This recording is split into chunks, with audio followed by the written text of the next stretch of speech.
Okay, so here we go. We're going to get to the panel on time here.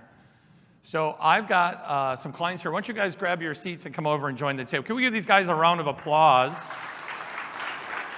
Jerry Fleenor and Josh Coffey from Bordner Home Solutions. This is the visionary. You'll figure that out when he starts talking. This is the integrator. And these guys are amazing. Here's your microphone as we go back and forth. So why don't you guys take 5 minutes and just go over your highlight slide. This is all you.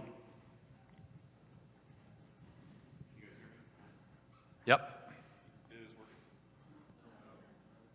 Mike? Handheld?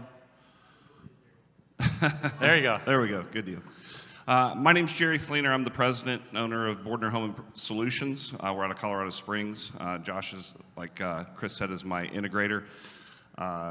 That's been a relief for me in my life to find the right integrator for my business. It made all the difference in the world. So year over year, we had 227% growth in top line sales. So we went from 4 million to 13 million in 1 year. So pretty good explosive growth. I'm looking at the same thing this year. Year over year installs lagged behind a little bit, so we're at 147. That's going to cause us to slow down our sales growth some this year so we can catch up. Finished 221 with over a 10% EBITDA, a little better than that actually, but and that number in my mind needs to grow, which it is already this year. And then 39 new employees onboarded so far this year. We were able to hire a really fantastic recruiter in-house, and she's absolutely killing it for us right now. 5 have self-selected within the first 30 days, so as Chris said, failing with employees quickly is better than over the long term, and so what we're finding onboarding people, you know, it's, you set the right expectations and they quickly figure out whether they want to be there or not. And then all of our core processes have been documented, so we've been on EOS for 1 year. We do have everything documented, uploaded into a program called Trainual, and now we're in the process of rolling that out within our organization. That's this quarter, everything gets rolled out. Fantastic. All right. So let's get into the nuts and bolts here. I stole these off your website because I love them. All right. So it all starts with great core values, right? Everything. Core values are kind of the cornerstone, keystone to this whole thing. These guys are driven, dedicated, focused team. Driven. Those not fired with enthusiasm soon will be. That's a Vince Lombardi quote, one of my favorite ones. And I just said it and they liked it, so it's in there. We own our own results. We commit to doing the right thing. Dedicated. We relentlessly and continuously pursue our company's improvement. We elevate our people, our industry, and our community. Focused. We are detailed, knowledgeable craftsmen and representatives. We obsess over getting the right stuff done and providing elite-level customer service. Team, we will be known as positive, direct, and kind. We reflect humility, gratefulness, and respect, right? So that's how they all act, and they all are very much core value winners. And this is their proven process. In the interest of time, I'm just going to go by this, but this is off their website. Hey, this is what it's like to work with us. If you have a proven process and it's like buried somewhere, how proven is your process? Like great proven process, you talk about the sales presentation, all right? And you're saying this is what it's going to look like, and then it actually looks like that. You're building confidence. That's how you get referrals, is you just say what's going to happen, and then it happens.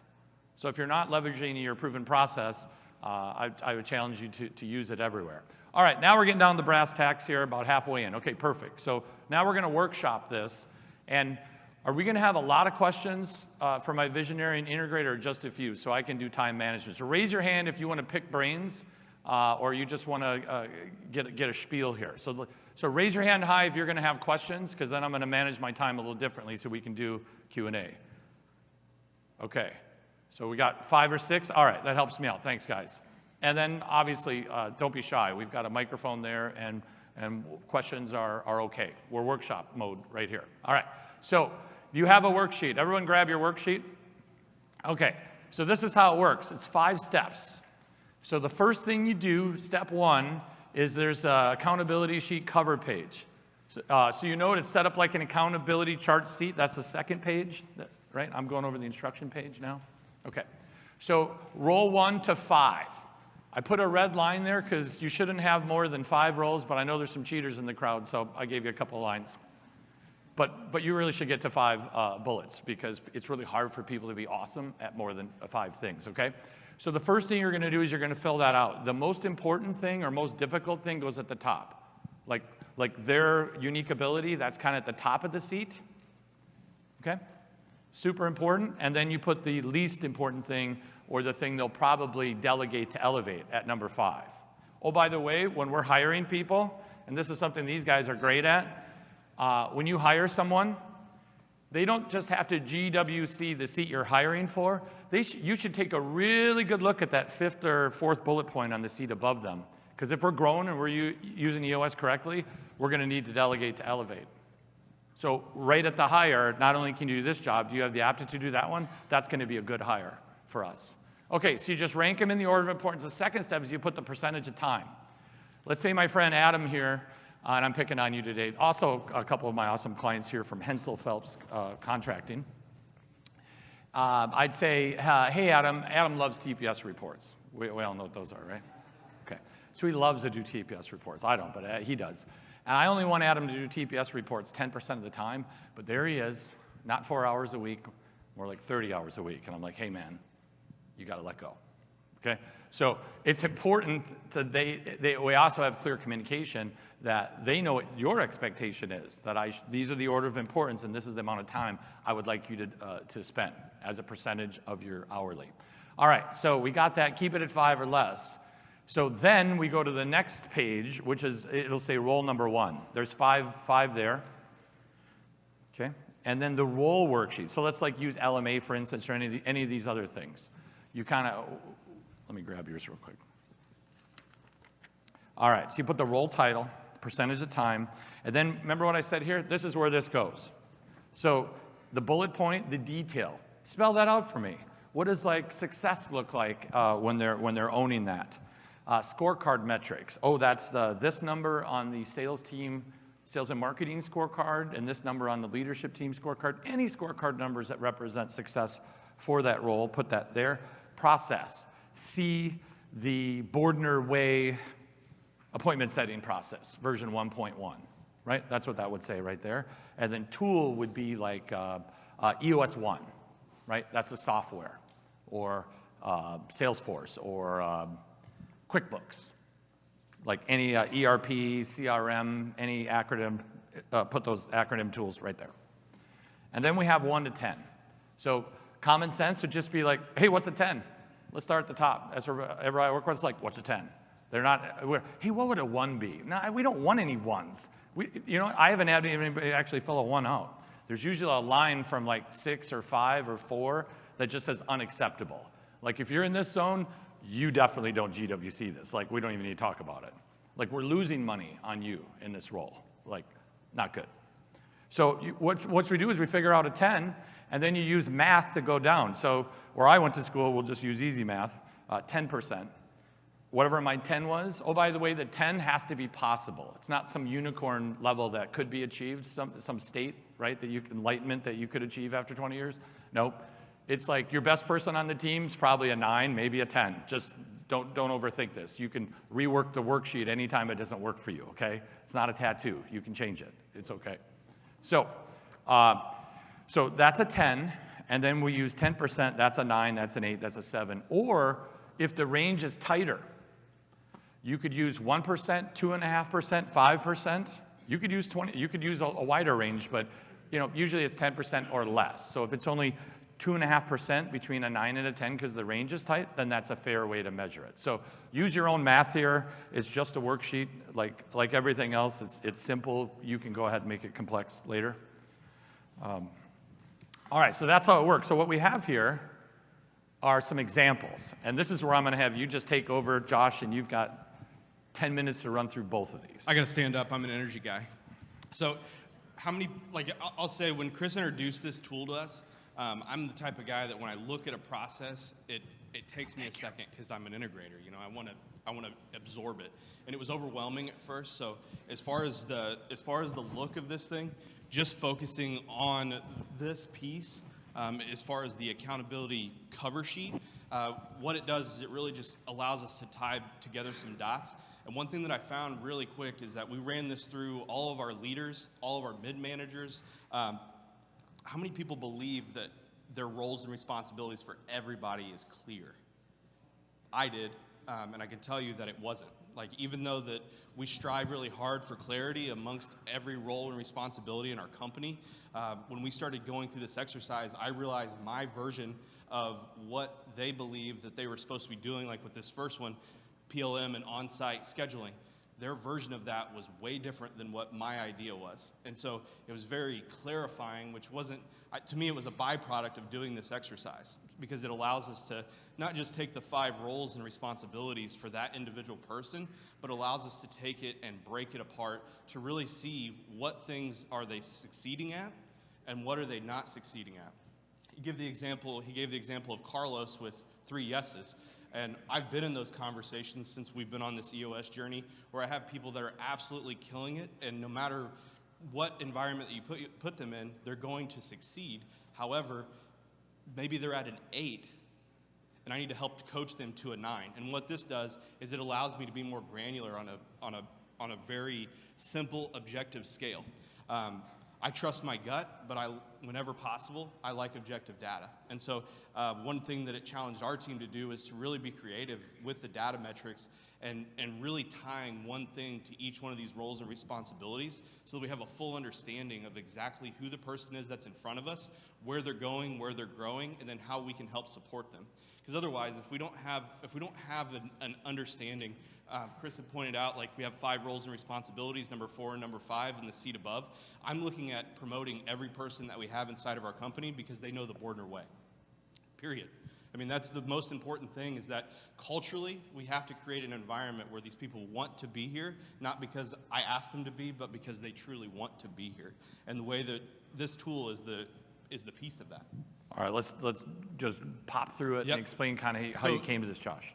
So as far as the on-site and scheduling, you see that, like, we have an acceptability line. So even though that you have and you can go all the way down to 10, it doesn't mean that it's acceptable. Like, you know, for this person, as far as scheduling, what they do is that they schedule all of our project launch and on-site quality assurance people on the front and the back end of our process. A 10 is all remeasures are scheduled within 24 hours of sale. That's really the expectation to be at a 10. A 9 would be going down to 48 hours, 90%, and then 90% after 72, and anything below that is not acceptable. If they can't schedule that remeasure, if your primary role and responsibility is scheduling, you got to schedule quick. And when it comes to the details, this is the part where I think it was really, really super unclear, like I was sharing earlier, is that... Hit the mic over there. If you got a question, hit the mic. Just so I can rest easy, do we get a copy of this slideshow after, please? I believe all this stuff is available, and these worksheets, there's a PDF in the application. So if you go to my talk right there, you can download the PDF and print these off. And yeah. So as far as the detail is concerned, coordinating field operations from initial visit to successful completion of the project. I know that's vague, but it clearly defines what scheduling an on-site and a PLM does. The scorecard metric, days to remeasure appointment. Easy scorecard metric to track. We take an average, super easy to track with our CRM. We know exactly how long it takes from point of sale to remeasure. Everything's set up on milestone dates. Process, telephone communication, documents, the telephone communications into Lead Perfection, which is our CRM. Obviously, we communicate via email and GroupMe and other sorts of apps, but that's held specifically in Lead Perfection. So moving through these faster, internal communication between managers, installers, customers. You can see again that the line is at a 6. So 100% of jobs with quality assessment, we go to 100% of the jobs that we install. That's the expectation that we set at the beginning of the project. That's the expectation that we follow through with. That goes down to a 70%. And the reason it goes down to 70 is some people are unreachable. Some people don't want to see us. We've spent time in their house. They're done with us. We're fine with that. We would like to be there if we can. As far as the data metrics are concerned, again, a super easy metric, percent QA visits to install. And what we try to do is as much control as we can have on the front of that. Keep going. Data, CRM data management. This was one that was super unclear, not just documenting the data, but then turning it into actionable data that we can respond to. So if something happens inside of the bubble, we know about it. Let me interrupt here. All right, so, and this particular one, you can see that a 7 would no longer be acceptable. So for someone to GWC this role, they got to be in that 8, 9, or 10 range. So this is really high. There's another one where it's much lower, right? But this one, your standards are just seem to be much higher in this area. And to me, it's not just the 1 to 10, because I think, you had mentioned that there's a GWC line. You talked about that earlier. Like, there's a line of acceptability, right?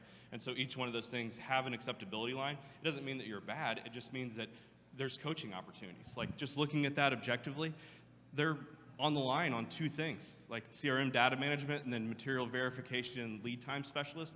Not super excited about their performance there, but their communication between departments is immaculate because they communicate inside of My 90 and they're moving through they're using the headlines, right? They're going through the motions of cascading messages. But the way that we present that is that this is the easiest way. Instead of having to send another email off, you can communicate inside of a tool that we already have. So it's taking the accountability chart inside of My 90, and we're utilizing the functions of My 90 to be able to run this thing forward. All right. Just go to the next set. Okay, sounds good. This is, self-explanatory. So we have another position? Yep, another position. This is a design consultant. His name is Bob. So obviously we want him to run appointments, right? One metric that we don't track is whether or not you show up. If your job is to show up at people's houses, you got to get there. So this demo rate that you see is how many times that they knock the door and people let them across the threshold. As far as our demo rate is concerned, below 80 is not acceptable. As you can see, he's operating at a 9. Our demo rate is anywhere, I'm proud to say, anywhere between 95 to 97% most of the time. Which is impressive. Let me interrupt here. So just to be clear, this is, if you can't get in front of the customer, you can't sell them anything. So this is a critical thing for this business. This is how they ring the cash register. So this is critical. So if you look at the top there, it says no, yes, yes, yes, yes. So this person is performing at the 9 level, but they would be a no on GWC once the 5, anything less than 80%. So at 79.9%, you might have a strike 1 conversation or a coaching opportunity, something, being reasonably off track and having that discussion. So my point is, if I had 10 salespeople and I had some 10s, some 9s, some 8s, some 7s, and some 6s, I know where the training opportunities are, even though that's still within the yes, because EOS Peer is yes or no. So this business has said, for this position, for this task, for this role, right, for this function, the role is this. So I just want to make sure I'm making this super clear. You set these levels. It's whatever you want it to be. And hopefully, the EOS One software is going to do this. I put a ticket in, and I have the EOS One software people, and I'm calling them out publicly. So raise your hand if you want EOS One to do this for you. Woo! Yeah? Oh. Okay, all right. There it is. There's my commercial for EOS One. Okay, move on, Josh. All right, so this one you can see that there's a big range. Like NSLI in the home improvement space, we operate on a one-call close. So NSLI, net sales lead issued. It's a standard metric that we use in our industry. So for us, we have I'll be honest, the majority of our reps are anywhere between $5,500 and $6,000 NSLI. That means every door that they knock, they give us back $5,500 to $6,000. Bob, he's at a 2, and not acceptable. He's at like a $3,800 NSLI, and for our standards, that's good somewhere else, but it's not going to be good enough to be here. And so we make that very clear. And when we call that out to Carl, he understands that, like, this is the expectation for what we do. And you either fall in or fall out, one of the two. I need to go over the details stuff. Yep. If that's considered unacceptable, then why is it not saying unacceptable in one of the bottom boxes? The not acceptable is on number 1. Yep. Okay. So this one goes all the way down to 2. The other one, like 8 was the line. This one, 2 is the line. You were just saying $3,800 is not acceptable for your organization, but according to this, the way I see it, High Fact Finder, yeah. So 36.50.99. You're right. Yep. Yeah. So and you're right. And so what I mean by that is that, like, when we know, like, he's at a 2, right? like he's right on the bubble. And so we want to make that very clear to him. There's no surprises, right? No surprises. So when we're in these quarterly conversations and we're having that conversation with him, he knows very clearly that, like, you, buddy, you are pushing it, really pushing it. Great job on this other stuff. We're really pushing it on this one. If he was at a 3, he's in every meeting and he's getting specific training and ride-alongs. And so But he still G's it though. Yeah, he still G's it. The G is still there until he's decided. Once it's there, it's like you no longer GWC this. Maybe we could have a strike one conversation. It's not just you hit it at the end of a quarter and you're gone. There's going to be a PIP plan in place. This is to make it aware. I guess what I'm trying to understand with the score, it says yes on, like on this one that's here. If he's at a level 3, it says yes. It could just be a typo. Could just be a typo. Yeah, I think that's a typo. Okay, I think it's a that's on me. typo. That's on me. All right. So let's move on to the next one in the interest of time. Yep. And so generate referrals, ARC income. The expectation there is $50,000 per quarter. We do a great job on the back end with our processes to do quality assurance, and we use that as part of our sales process. So as far as the opportunity for them to get back out to houses, it's infrequent. The other stuff is pretty self-explanatory. Okay, so we'll move on from that. Yep. This one.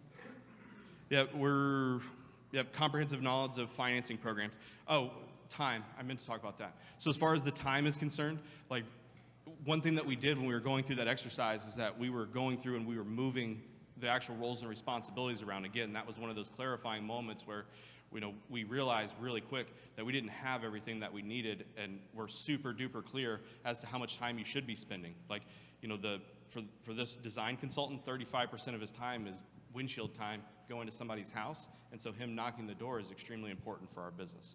30% of that, 10%, 20%, and 5%. Obviously that equals out to 100, but it's got to be consistent with what we're looking for in that role. Is anyone else kind of figuring out why this company's tripled their sales in a year profitably and is onboarding people like this? Are we starting to see this right here? Okay. All right, so thanks, Josh.